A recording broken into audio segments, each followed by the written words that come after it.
6장 15절로 20절까지 함께 봉독하시겠습니다. 너희 몸이 그리스도의 지체인 줄을 알지 못하느냐? 내가 그리스도의 지체를 가지고 창기의 지체를 만들겠느냐? 결코 그럴 수 없느니라. 창기와 합하는 자는 저와 한 몸인 줄을 알지 못하느냐? 일렀을 때 둘이 한 육체가 된다 하셨나니 주와 합하는 자는 한 영이니라.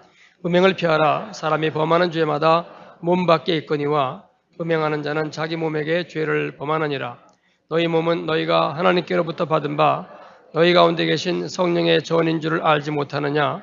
너희는 너희의 것이 아니라 값으로 산 것이 되었으니 그런즉 너희 몸으로 하나님께 영광을 돌리라. 아멘. 찬양대와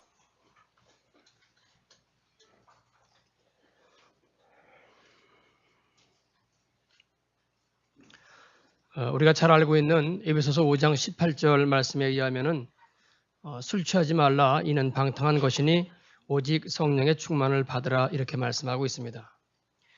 지난번에 우리가 예수님의 요한복음 20장에서 말씀하셨던 것은 부활하신 후에 숨을 내쉬며 가라사대 성령을 받으라 그렇게 말씀하셨는데 사도 바울은 성령의 충만을 받으라 이렇게 말하고 있습니다. 여러분 어떤 것이 충만한 겁니까? 충만이란 말의 말 그 뜻대로 그대로 생각하면은 가득 찼다고 하는 것이 충만입니다. 좀 더 확대 해석해서 말한다고 하면은 차서 넘치는 것 이것이 충만입니다. 물이 잔의 바닥에 겨우 있으면은 그 여러분 물이 있는 겁니까 없는 겁니까? 있는 겁니다. 없다고 말할 수는 없습니다. 그러나 충만한 건 아니죠. 그래서 성경에 나타나고 있는 성령 세례와 성령 충만을 말할 때에 사실 둘은 똑같은 겁니다. 내용은 같이 가득 찬 것인데 성령 세례는 단회적인 사건입니다. 일회적인 사건이고 성령 충만은 계속해서 이어지는 그러한 사건을 말합니다. 그것도 완료되지 않은 현재로서의 계속입니다. 여러분 영어에는 그 12개 시제가 있는데 신약성에 쓰여진 헬라어는 더 많습니다. 16개 시제가 있는데 그 중에 하나가 이 시제입니다. 이미 완료가 되었으면서 진행입니다. 그런데 그것이 끝이 없습니다. 이런 시제가 있습니다. 그래서 성령의 충만을 받는다고 할 때 그 시제가 이렇게 쓰여져 있습니다. 그래서 성령의 충만을 받으라는 말은 지금도 완료되지 않고 이미 완료되었지만 계속해서 진행되고 있는 그런 상태를 말합니다. 그래서 이 말은 계속해서 영원히 충만히 받으라고 하는 말이 됩니다. 그리고 이와 같이 성령의 충만함 속에 있으면 그 삶이 달라지기 시작합니다. 성경에 나타나고 있는 성령 충만의 그 출발, 그 첫 번째 예가 사도행전 2장의 사건입니다. 그래서 마가의 다락방에서 120명이 모여 간절히 기도할 때 그들 가운데 성령의 충만함이 임했습니다. 그랬더니 그 중에 하나인 베드로는 전에는 계집종 앞에서도 벌벌 떨었던 그런 존재였는데 이제는 그 무시무시한 선해드린 공회 앞에서도 왜냐하면 그들이 생사 여탈권을 갖고 있으니까 그런 그 무서운 산해드린 공회 앞에서도 너희가 죽인 예수가 바로 그리스도라고 담대하게 외치고 있습니다. 여러분 어떻게 이것이 가능합니까? 성령이 충만했기 때문에 가능합니다. 그래서 이 구절이 쓰여져 있는 사도행전 4장 8절을 보면은 베드로가 성령이 충만하여 가로되 이렇게 기록되어 있습니다. 그래서 여러분 성령이 충만하지 않으면은 사실은 우리의 입이 제대로 떨어지지를 않는 겁니다. 또 사도행전 11장 24절을 보면은 바나바는 착한 사람이요 성령과 믿음이 충만한 자라 이렇게 되어 있습니다. 그래서 성령과 믿음이 충만하면은 그 다음 구절이 이에 큰 무리가 죽게 더하더라. 그래서 성령과 믿음이 충만하면은 많은 사람들을 주님께로 인도하는 일이 생겨난다는 것입니다. 여러분 그 우리나라의 초대 교회사를 보면은 참 그 이해되지 않는 부분이 있습니다. 최권능 목사님이라고 이분이 본래 성함은 최봉석 목사님인데 권세와 능력이 있다고 또 그걸 하도 많이 행했기 때문에 사람들이 최권능 목사님이라고 바꿔서 불렀습니다. 이분은 늦게 40세 신학을 하셨고요. 초대 때니까요. 그리고선 이분이 공부는 안 하고 늘 전도만 했습니다. 평양 시내를 오가면서 늘 전도만 했던 분입니다. 그러니까 시험 보면 맨날 낙제입니다. 성경 시험은 100점인데 나머지 시험은 전부 빵점입니다. 실제로 그 기록에 의하면 그냥 백지를 냈다는 거예요. 맨날 나가서 전도만 하고 있으니까요. 그래 이 졸업도 아주 희한한 방법을 했습니다. 첫 해 낙제를 하고 두 번째 또 졸업을 못했습니다. 세 번째 또 졸업을 못하게 되는 졸업식 날 가만히 생각해 보니까 자기 처지가 조금 좀 문제가 있습니다. 주님께는 헌신을 하고 있는데 재미있는 일화가 많습니다. 기숙사에서 공부하고 있는데 공부 열심히 했는데 이분은 성경책만 봅니다. 공부는 안 하고요. 신학 공부는 안 하고. 이제 보기에 딱 하니까 동료들이 최조사 좀 공부 좀 해 그러면은 공부 잘하면 졸업하는 거고 전도하면 천국 가서 상급 받는 거야 그러면서 공부는 안 하고 전도만 했던 분입니다. 그런데 세 번째 이제 졸업을 못 하게 되니까 그 졸업식 날 그 교무실에 들어가서 교수들 앞에서 그랬다는 겁니다. 사실 그때는 교수님들이 다 외국인들이었습니다. 미국인들이었어요. 우리 말로 이제 겨우겨우 이제 강의를 하고 있는 그런 상황이었죠. 교수님들 기도합시다. 그러니까 기도하자는데 여러분 기도 안 할 교수가 누가 있겠습니까?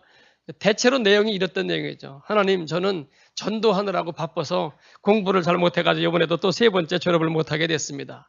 그러나 하나님, 내가 하나님한테 사랑하는 마음이 있고 내가 전도하느라 이렇게 되었는데 하나님 저를 불쌍히 주셔서 오늘 좀 졸업하게 해달라고 그렇게 기도했다는 겁니다. 그러니까 뭐 말도 좀 빨리 아마 했나 보죠. 그러니까 이 외국인 교수들이 뭐 대충 알아듣긴 하지만 하여간 끝나고 나서 예수님의 이름으로 기도합니다 그러니까 이제 아멘 그러고 나니까 이분이 아이고 오늘 이렇게 졸업을 시켜줘서 고맙다고 감사하다고. 그러니까 모두들 최조사 무슨 얘기요? 우리는 당신 졸업시킬 수 없다고 그러고 있는데 그때 여러분 마페트 목사님이 그 교장이었는데 번개같이 생각이 스쳐가는 겁니다. 이 사람은 아무리 붙들고 있어도 실력으로는 졸업을 못할 사람이다. 이 사람은 졸업시켜가지고 빨리 전도하게끔 해야지 이 사람이 실력으로 졸업할 사람이 못해. 그 생각이 딱 드는 겁니다. 교수들을 모아가지고 설득을 하기 시작합니다. 최조사는 이 실력으로는 안 될 사람이요. 졸업을 빨리 시켜서 나가서 전도하게 하는 게 제일 그래서 그때 실제로 졸업장을 받고 졸업을 한 이런 분입니다. 그런데요. 이분이 나가서 전도한 게 여러분 다른 게 없습니다. 평양시내를 오가면서 밤이고 낮이고 예수천당 이 말만 전했다는 거죠. 그런데 그 말에 수많은 사람들이 주님께로 돌아왔습니다. 여러분 따지고 보면 이거 설교도 아닙니다. 그리고요 성경 본문을 풀어나가는 것도 아니고요. 그런데도요 그의 이 말에 예수 믿고 회개하는 사람들이 부지기수였다는 것은 여러분 무엇을 말하고 있습니까? 그가 전도하는 말이 단순히 인간의 말이 아니라 믿음과 성령이 충만한 말이었다는 것이죠. 사도 바울은 고린도전서 2장 1절에서 이렇게 말하고 있습니다. 형제들아 내가 너희에게 나아가 하나님의 증거를 전할 때에 말과 지혜의 아름다운 것으로 아니하였나니 내가 너희 중에서 예수 그리스도와 그의 십자가에 못 박히신 것 외에는 알지 아니하기로 작정하였습니다. 내가 너희 가운데 거할 때 약하며 두려워하며 심히 떨었노라. 여러분 사도 바울도 복음을 전하면서 마음이 약해지고 두려워하고 심히 떨었다는 거죠. 그런데 내 말과 내 전도함이 지혜에 권하는 말로 하지 아니하고 다만 성령의 나타남과 능력으로 하여 너희 믿음이 사람의 지혜에 있지 아니하고 다만 하나님의 능력에 있게 하려 하였노라. 사도 바울이 하나님의 이 말씀을 증거를 전하는 데에 인간의 지혜의 말로 아니했다는 것입니다. 다만 성령의 나타남과 능력으로 했다는 거죠. 여러분 바로 이거죠. 최권능 목사님이 바로 이 성령의 나타남과 능력으로 전도했던 겁니다. 복음의 이치를 잘 설명하고 말을 잘해서 그래서 사람들이 그 말 되네 하면서 지적인 동의를 해서 하나님께 나오는 것이 아니란 말입니다. 한 영혼이 어둠에 잡혀 있다가 나오는 것은 반드시 영적인 결박을 푸는 그 어떤 무엇이 그게 있어서 그게 가능한 것이죠. 그래서 성령의 충만함이 있을 때 영적인 결박을 푸는 이 사건이 있게 되고 그때 그 사람을 통해서 사람들이 주께로 돌아오는 것입니다. 이제 그러면 이 성령 충만하다고 할 때 어떤 상태를 성령 충만하다고 하는 것입니까? 우리는 성령 충만 그러면은 거의 다 어떤 보이는 이적과 능력을 생각합니다. 물론 성령이 여러분 임하면 능력이 우리 가운데 임하기 때문에 이런 사건으로 나타날 수도 있습니다. 그런 부분도 있습니다. 그러나 사실 그 무엇보다 더 중요한 게 있습니다. 바로 그것이 우리 자신의 내적인 변화입니다. 여러분 이것이 더 비중이 큽니다. 그리고 또한 이것이 더 중요합니다. 로마서 8장 1절에 여러분 이런 말씀이 있습니다. 그러므로 이제 그리스도 예수 안에 있는 자에게는 결코 정죄함이 없나니 이는 그리스도 예수 안에 있는 생명의 성령의 법이 죄와 사망의 법에서 너희를 해방하였습니다. 그래서 성령이 오시면 성령의 충만함을 입으면은 바로 이런 사건이 터집니다. 그래서 죄사함 받았다고 하는 확신과 기쁨이 옵니다. 그리고 이제는 내가 죄와 사망의 법 아래 있지 아니하고 생명의 성령의 법 아래 있음이 확실해지기 시작합니다. 여러분 복음 중에 복음을 로마서라고 한다면 그 로마서 중에도 여러분 8장이 중요하고요. 그 8장 중에서도 바로 지금 이 1, 2절, 이 9절이 복음 중에 복음입니다. 그래서 성령이 충만해지면 이 내용이, 이 사실이 너무나 확실하게 우리에게 다가옵니다. 그냥 막연하게 성경이 그렇다고 하니까 그렇구나가 아닙니다. 내가 체험할 수밖에 없는 그런 분명한 사실로 우리 가운데 다가오기를 시작합니다. 그래서 우리가 방금 찬송한 것처럼 이 기쁜 소식을 온 세상 전하세라고 하는 이 일이 내게 나타나기를 시작하는 것입니다. 그래서 그 성령께서 우리가 연약하여 할 수 없는 일들을 이 성령이 하기 시작합니다. 옛날에는 말씀대로 해야 되고 말씀대로 살아야 하는 건 아는데 그 말씀대로 살 힘이 없었습니다. 그래서 말씀대로 산다고 하는 게 너무나 힘들었어요. 사실 우리가 예수님을 믿기 전에는 이렇게 말씀대로 사는 것이 복된 일이라고 하는 것도 몰랐죠. 그러나 이제 예수를 믿게 됨으로써 그 사실은 알게 되었는데 문제는 그렇게 살 힘이 없는 겁니다. 그래서 내가 그렇게 살려고 하니 너무나 힘든 거죠. 바로 이것이 사도 바울이 말하고 있는 오후라 나는 곤고한 사람이다라고 하는 이 고백입니다. 내 마음으로는 하나님의 법을 따라가고자 하는데 이게 내 마음대로 안 되는 겁니다.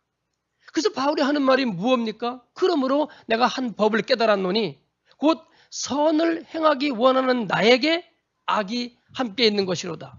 내 속사람으로는 하나님의 법을 즐거워하되 내 지체 속에서 한 다른 법이 내 마음의 법과 싸워 내 지체 속에 있는 죄의 법 아래로 나를 사로잡아 오는 것을 보는도다. 그래서 번번이 육신의 법이 나를 낚아채게 되는 것입니다. 여러분, 사람이 한번 죄악된 생각 속에 빠지기 시작하면요, 이걸 떨치고 이기고 나오는 것이 얼마나 힘든지 아십니까? 머리를 깎고 여러분 결심해도 안 되고요. 손가락을 끊어도 여러분 안 됩니다. 결심에 결심을 해도 이 죄악된 생각이 잘 끊어지지를 않습니다. 오늘 여러분 본문에 처음에 여러분 술 취하지 말라고 했으니까 술을 한잔 해야 되겠다라는 생각이 들어오면은요, 이게 지워지지가 않습니다. 이상하게도요, 이 생각을 지우려고 하면 할수록 이 생각이 더 뚜렷하게 떠오르게 되는 것입니다. 그래서 이미 우리는 죄악의 세력, 죄악된 생각 속에 묶여 있는 거죠. 그래서 이미 내 마음속에 악한 세력이 견고한 지인을 구축해 놓고 있는 것입니다. 그래서 불길한 생각이 한번 들어오기 시작하면은요, 사람이 그 생각에 노예가 됩니다. 그리고 헤어나지를 못합니다. 근데 그것을 깰 수 있는 것은 오직 성령뿐인 것이죠. 성령이 충만해지면은 이 생명의 성령의 법이 죄짓게 하는 이 육신의 법을 누르고 우리를 해방시키는 것입니다. 여러분, 육신의 힘, 육신의 결단으로는 나의 이 죄악된 육신의 생각을 이기지를 못합니다. 그러나 영의 생각이 들어와서 영의 생각만을 하게 되면은 육신의 생각은 자연히 사라져버리고 맙니다. 마치 빛이 어둠 가운데 비치면은 어둠이 자연히 사라지는 것과 똑같습니다. 참으로 놀라운 것은요, 여러분 가운데도 그런 경험하신 분들이 많을 거예요. 성령님이 오시니까 사람이 바뀌어지는데 그렇게 가고 싶지 않던 교회가 가고 싶어지는 겁니다. 그렇게 듣고 싶지 않던 말씀이 듣고 싶어지는 겁니다. 이런 생각들이 얼마나 강력하게 오는지, 오늘 금방 예배드리고 주일 저녁인데 다음 주일 빨리 안 오나? 여러분, 이런 생각이 우리 가운데 들어오게 되는 거죠. 옛날에는 세상적으로 살지 않고 주일에 교회 가는 사람을 보면 도대체 저 사람은 무슨 재미로 세상을 사나, 이런 생각을 하고 있었는데 이제는 그게 반대가 되는 겁니다. 그래서 이제는 옛날에 그 재미있던 일들이 도대체 이게 뭐 하는 짓이냐 하면서 무의미해지는 겁니다. 뿐만 아니라 그 일들이 얼마나 추한지, 내가 예전에 저렇게 살았단 말이지, 이렇게 되는 것입니다. 여러분, 이제 우리 집사님이 지금 이제 다른 교회로 가셨으니까 원성덕 집사님 여러분, 은행에 다니셨죠. 똑같이 세상 사람들과 살았습니다. 근데 이분이 제가 보니까 마음속에 갈급함이 있어요. 그렇게 살지만 이건 아닌데 성령에 좀 취함이 있었으면 좋겠는데 마음에 갈급함이 그분이 있더라고요. 그래서 제가 저분 같은 성격은 좀 이 집회에 가면 좀 변화를 받을지 모르겠다 생각돼 가지고선 어느 집회를 가라고 추천을 했더니 처음에는 안 간다 그래요. 그래서 한 1년쯤 있다가 두 번째 또 하라 그랬더니 제가 두 번씩이나 하니까 좀 미안했던지 가긴 가는데 그러면서 이제 조건을 달아요. 찬송 크게 하면 안 되고 박수 치면 안 되고 뭐 그런 조건을 달아요. 거기 막 박수도 치고 찬송도 크게 하는 데거든요. 근데 제가 안 하니까 걱정하지 말라고 그냥 가라고 그랬습니다. 가가지고선 3박 4일 프로그램인데 제가 사흘째 관계자에게 물어봤어요. 어떠냐고 그랬더니 제일 박수 열심히 잘 친대요. 그리고 그때 그분이 거기서 변화를 받아왔습니다. 그 다음에 여러분 그분이 바뀌었어요. 그래서 하는 얘기가 뭔고 하니 옛날에는 은행일 끝나고 나서 직원들하고 그 화투하는 거예요. 그거 했는데 아주 그 다음부터는 그 보기도 싫다는 거예요. 그러면서 내가 옛날에 저러고 살았단 말이지? 내가 왜 저러고 살았지? 이렇게 여러분 사람이 바뀌어지기를 시작했습니다. 여러분 성령이 오면은 이런 놀라운 역사가 일어납니다. 그러나 우리가 예수를 믿는다고 하면서도 성령의 충만함을 겪지 못하면은 하나님의 사람으로 산다고 말은 하고 있으면서도 그러나 우리의 삶은 그렇지가 않습니다. 여전히 육신에 속한 그런 삶을 살게 됩니다. 육신에 속한 자도 그리스도인은 그리스도인입니다. 근데 그 삶의 모습이 그리스도인답지가 않은 거죠. 잔에 물이 있긴 있습니다. 그런데 바닥에 겨우 조금 깔린 그런 정도의 삶을 우리가 살게 되는 겁니다. 그래서 이거는 영이 충만해서 영이 육을 누르는 것이 아니라 육 쪽의 힘이 더 커서 육의 힘이 영을 누르고 있기 때문에 이렇게 되는 것입니다. 그래서 육신의 뜻, 육신의 감정, 육신의 욕정이 우리를 끌고 가는 거죠. 그렇기 때문에 너희가 성령의 충만을 받으라고 지금 성경은 말씀하고 있는 것입니다. 그러면 어떻게 해야 이 성령의 충만함 속에 들어갈 수가 있을까요? 다시 말하면은 왜 성령이 우리를 떠나실까요? 여러분 구약에 보면은요. 이스라엘 백성들에게 하나님의 영광이 임했다가 다시금 그 영광이 이스라엘 백성들에게서 떠나가는 장면이 에스겔서에 나타나고 있습니다. 그런데요. 성경의 변함없는 주제 가운데 하나는 하나님이 우리를 찾아오신다는 겁니다. 여러분 개인적으로 다 신앙 고백을 하시는데 여러분이 주님 믿은 거 아닙니다. 주님이 여러분을 찾아오신 것입니다. 인간의 눈으로 보기에는 여러분이 찾은 것 같습니다만은 그것도 여러분 하나님이 찾아오신 것이지 우리가 믿은 것이 아니라고 하는 이야기죠. 그 성경의 주제는 늘 하나님이 우리를 찾아오신다고 하는 그런 주제입니다.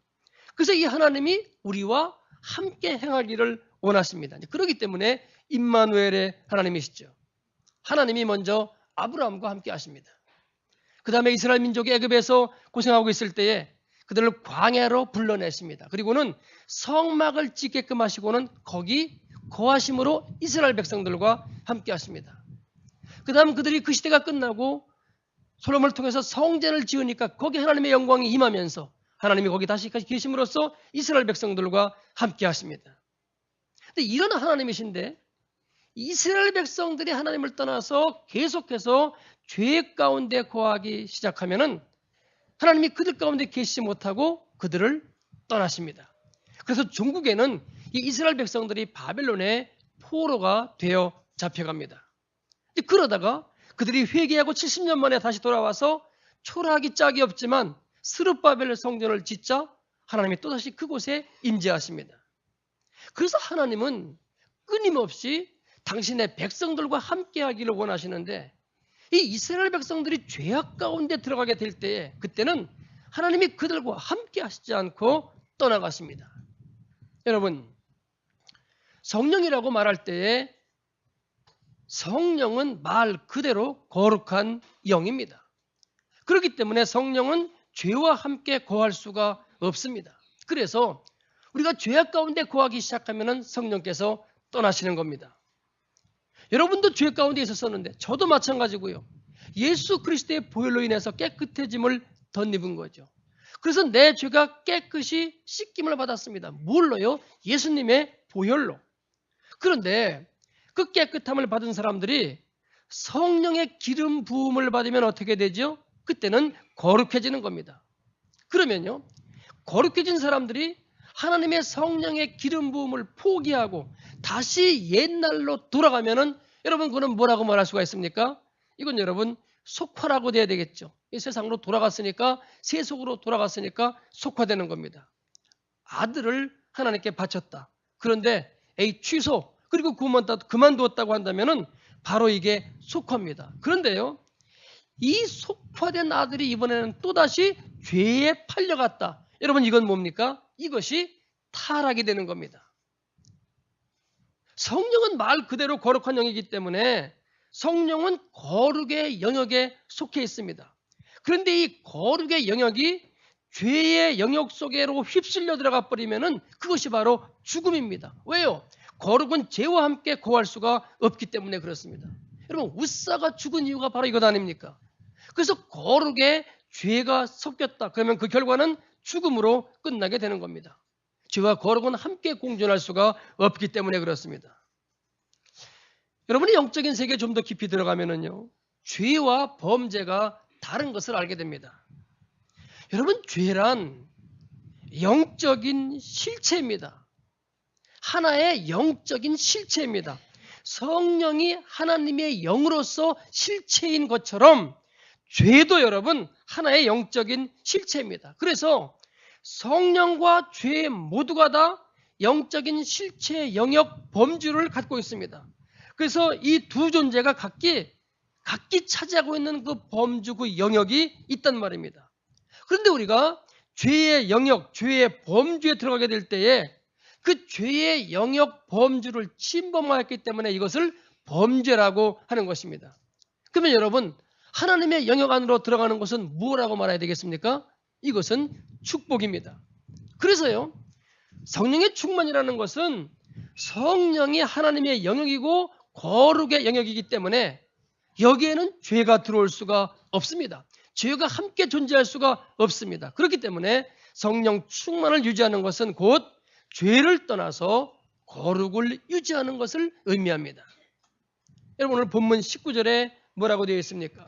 너희 몸은 너희가 하나님께로부터 받은 바 너희 가운데 계신 성령의 전인 줄을 너희가 알지 못하느냐? 이렇게 되어 있습니다. 여러분, 과연 그렇습니까? 이 말씀을 믿습니까? 그래서 우리의 몸이 성령께서 거하시는 전인 것이 확실합니까? 그 앞 3장 16절에는 이렇게 되어 있습니다. 너희가 하나님의 성전인 것과 하나님의 성령이 너희 안에 거하시는 것을 알지 못하느냐? 누구든지 어느 누구를 막론하고, 여러분 목사이든 장로이든 집사이든 누구든지 하나님의 성전을 더럽히면 하나님이 그 사람을 멸하시리라. 하나님의 성전은 거룩하니 너희도 그러하니라. 그러면서 오늘 본문은 뭐라 그럽니까? 너희 몸이 그리스도의 지체인 줄을 알지 못하느냐? 내가 그리스도의 지체를 가지고 창기의 지체를 만들겠느냐? 결코 그럴 수 없느니라. 창기와 합하는 자는 저와 한 몸인 줄을 알지 못하느냐? 그럽니다. 그래서 둘이 한 육체가 되었다고 합니다. 죄와 합하는 자는 죄와 하나가 되고 마는 거죠. 그래서 우리가 누구와 무엇과 합하느냐에 따라서 우리가 육체가 되느냐 아니면 영이 되느냐 하는 이것이 결정됩니다. 너희가 창기와 합하였느냐? 그러면 너희가 한 육체가 되었다는 것입니다. 그러나 너희가 하나님과 합하였느냐? 그러면 너희가 한 영이 되었다는 것입니다. 18절 말씀, 음행을 피하라. 사람이 범하는 죄마다 몸 밖에 있거니와 음행하는 자는 자기 몸에게 죄를 범하는 것이니라. 그러면서 하는 말이 너희 몸은 하나님이 거하시는 거룩한 성전이라는 겁니다. 그래서 너희가 성전이 되어야 한다는 거죠. 그리고 성령은 거룩의 영이기 때문에 성전된 우리가 이 거룩을 유지할 때 비로소 성령의 충만함 속에 계속 있어지는 것이라고 말씀하고 있습니다. 여기서 한 가지 더 우리가 좀 생각할 것이 있습니다. 그것은 성령은 인격체다라고 하는 것입니다. 여러분, 인격이라는 것이 무엇입니까? 성령은 그냥 영적인 힘, 능력이 아닙니다. 그런 부분도 있습니다만 본질적으로 그분은 인격이란 말이죠. 그래서 성령은 뜻이 있고 감정이 있고 의지가 있습니다. 지정의의 존재입니다. 그래서 여러분, 에베소서 4장 40절은 성령을 근심케 하지 말라 그럽니다. 성령이 근심한다는 겁니다. 그 다음에요, 성령이 말할 수 없이 탄식한다고 하는 말이 로마서 8장에 있습니다.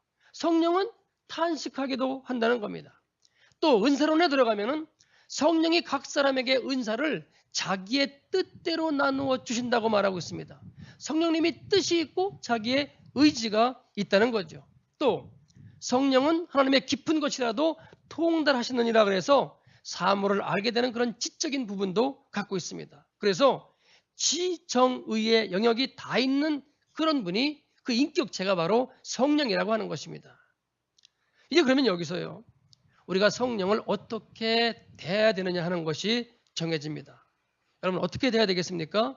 그분을 인격으로 대해야 된다는 것입니다. 쉽게 말하면은 성령께서 기분 나쁘시면은 기분 나쁘시다는 거예요. 기분 좋으시면은 기분 좋으시다는 거죠. 이렇게 이런 감정이 있고 감각이 있는 분이 성령이라는 겁니다. 그래서 여러분 성령의 실체를 이렇게 알고 이해하고 이렇게 인정하는 것이 우리가 성령의 실체를 알아감에 있어서 대단히 중요합니다. 성령을 인격체로 인정하면은 대화가 되기 시작합니다. 실제로 그분은 인격이 있으신 분이니까요. 그러면 바로 거기에서 우리가 성령님의 인도하심을 체험할 수가 있게 됩니다. 여러분 이 예를 한번 들어볼까요? 제가 만약에 여러분 가운데 누구에게 어떤 뭘 가르쳐줬습니다. 신앙생활은 이렇게 하는 것이 좋습니다. 근데 여러분들이 말을 안 들어요. 그럼 하나만 해요. 또 얘기를 했습니다. 또 말을 안 들어요. 또 얘기합니다. 또 안 들어요. 몇 번 얘기 들으면 계속 안 들으면 제가 끝에 가서 제가 어떻게 해야 되겠습니까? 잘해봐라. 말 안 들으면 그만이지. 고생은 네가 하지 내가 하냐? 그런 생각이 들 수밖에 없을 것입니다. 우리가 성령님을 인정하지 않고 성령님에 대해서 우리가 무관심하게 될 때 이런 결과가 우리 가운데 나타나게 되는 거죠. 여러분 자녀가 우리에게 뭘 물으면은 기분이 좋습니다. 더군다나 다 큰 자녀가 아버지 이렇게 할까요? 저렇게 할까요? 아버지 생각이 어떠십니까? 그렇게 우리에게 묻기 시작하면은 야 나를 인정하는구나. 내게 조언을 구하는구나. 그래서 우리가 마음이 기쁩니다. 마찬가지죠. 우리 여러분 하나님께 성령님께 물으면 그분 우리 가운데 여러분 기뻐하시고 우리 가운데 대답하려고 하시게 되는 거죠. 그래서 이 하나님이 내 생의 주권을 갖고 끌고 가시면은 우리 가운데 더 놀라운 일들이 생겨나기 시작합니다. 그래서 성령의 충만함은 성령이 인격체이기 때문에 그분의 존재를 인정하는 여기로부터 시작됩니다. 만약에 여러분 우리 집에 귀한 분이 와 있는데 와 있는지 안 와 있는지 내가 이렇게 만약에 치부한다고 하면은 그것처럼 큰 신뢰가 어디 있겠습니까? 더군다나 내 일이 바빠서 그분에게 관심을 안 가지면은 그분은 실망하는 거죠. 그래서 집안 한쪽 구석에 그저 조용히 가만히 있게 되는 그런 꼴이 되는 거죠. 그래서 그때는 그분이 내게 무언가를 해주고 싶어도 어떤 도움을 주고 싶어도 할 수가 없는 겁니다. 능력을 발휘하고 싶어도 못하는 겁니다. 그러나 우리가 그분을 인정하고 그분께 묻고 구할 때에 비로소 그분이 우리를 도울 수가 있게 되는 거죠. 그래서 우리가 성령을 이와 같이 대할 때에 바로 그때 성령의 역사가 나타나기를 시작합니다. 오늘 성당에 아주 큰 성당에 좋은 피아노가 있었다고 합니다. 그 당시에는 아주 가장 좋은 그런 피아노였기 때문에 아무도 그것을 함부로 만지지 못하게 하고 꼭 그 치는 사람만 치게 하였다고 하는 거죠. 근데 어느 날 한 허름한 남자가 와가지고선 그걸 좀 관리인에게 말하기를 그걸 좀 치게 해달라고 이야기했답니다. 관리인이 안 된다고. 이건 아무나 치는 게 아니라고. 그 사람이 자꾸만 저럽니다. 한 번 좀 치게 해달라고. 한 번만 좀 치게 해달라고. 하도 그러니까 그럼 잠깐만 쳐보라고 그러고 맡겼다는 거죠. 근데 여러분 그 피아노를 치는데 얼마나 잘 치는지 그동안 친 사람보다 훨씬 더 잘 치더라는 거죠. 그래서 관리인이 물었다면 당신 누구요? 그랬더니 나 멘델스 존이요. 그렇게 대답을 했다고 합니다. 당시에 대가였는데 누군지 알아보지 못했던 거죠. 근데 치니까 뭐 얼마나 피아노를 잘 치는지요. 그때 여러분 그 관리인이 이야 이건 내가 큰일 날 뻔했구나 그렇게 말했다는 겁니다. 주님이 우리에게 오셨는데 안 됩니다. 내 인생은 한 번뿐인데 내가 아무에게나 맡길 수 없어요. 여러분 이렇게 고집 부리지 말고 하나님께 맡기십시오. 그러면은 삶의 질이 달라지고 삶의 수준이 달라지기 시작합니다. 그래서 하나님을 인정하고 성령님을 인격체로 믿고 그분께 묻기 시작하면은 성령의 충만함이 우리 가운데 계속해서 이어질 것입니다. 그리고 내 삶을 계속해서 거룩하게 하면 할수록 내 삶은 또한 계속해서 성령이 충만한 가운데 이어지게 될 것입니다. 이런 축복이 우리 가운데 있어지기를 축복합니다. 기도하겠습니다. 하나님 아버지 그렇습니다. 하나님의 영은 거룩한 영이기 때문에 죄와 함께 할 수가 없습니다. 우리가 죄를 싫어하고 죄를 버리고 말씀 붙들고 기도하는 가운데 하나님의 영이 우리 가운데 계실 때에만 우리가 주님을 따라가 있음 아버지 앞에 고백합니다. 우리 가운데 이 성령의 충만한 은총을 베풀어 주시옵시고 세상에 죄악된 것이 기쁜 것이 아니라 하나님의 나라가 기쁘고 하나님의 말씀이 기쁜 그 삶 가운데 거할 수 있도록 함께하여 주옵소서. 우리 가운데 계속 이 거룩함이 이어짐으로 인해서 성령께서 계속 내 가운데 있어 주시옵시고, 또 우리가 주님께 또 묻고 또 성령님을 인정하고 주님과 대화하기 시작할 때 우리 가운데 성령께서 역사하심을 믿사오니 이 은혜 가운데 붙들어 주시옵기를 간절히 원합나이다. 우리 모든 교우들에게 성령의 충만함 속에 있을 수 있도록 역사하여 주옵소서. 예수님의 이름으로 기도하옵나이다. 아멘.